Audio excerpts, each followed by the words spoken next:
Bismillahirrahmanirrahim. As-sakhau ari ieu eta bab sakho hartosna berehan.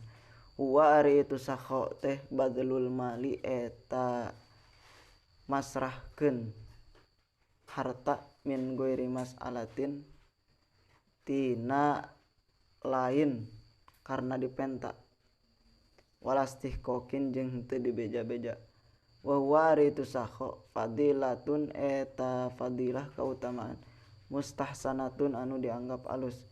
wa khislatun jeung tingkah mahmudatun anu terpuji lima karena perkara anu tetep ieu mate pihi dina itu sakho minir tibatil qulubi tina buktina cumantelna pirang-pirang hate tina buktina cumantelna hate pirang-pirang hate wajetima iha jeung ngagabungkeunna atawa ngahijikeunana itu pirang-pirang hate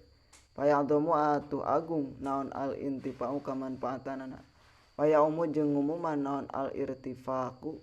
kamurahanana faqad kana da nyatana geus ngadawuh sallallahu alaihi wasallam faqad kana da nyatana geus bukti sallallahu alaihi wasallam kanjing Nabi sallallahu alaihi wasallam yuti eta sok masihan kanjing Nabi atau aman kana berehan hiji jalma layakhsa anu henteu mikasian ieu man al faqra kana fakir wafil hadisi jeung eta tetep dina hiji hadis qala ari aya dawuhan qala ngadawuh sa Jibrilu malaikat Jibril ngadawuhkeun qala Allahu taala kana dawuhan qala Allahu taala qala parantos ngadawuh insyaallah Allah taala bari malurus Allah hada ari ieu agama Islam dinun eta agama irtado itu anu ngaridoan anu ridho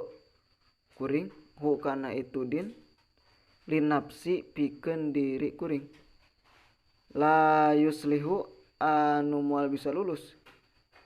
hu anu moal bisa ngaluluskeun hu kana itu din naon illa sakhau kecuali sakho berehan wa husnul khuluqi jeung alusna akhlak fakrimu atuh kudu ngamuliakeun aranjeun kabeh hu kana itu fakrimu atuh kudu ngamaruliakeun anjeun kabeh hu ka itu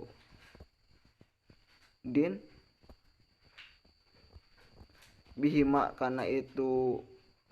bihima ku itu sakho jeung husnul khuluq mastata'tum dina salagi mampu aranjeun kabeh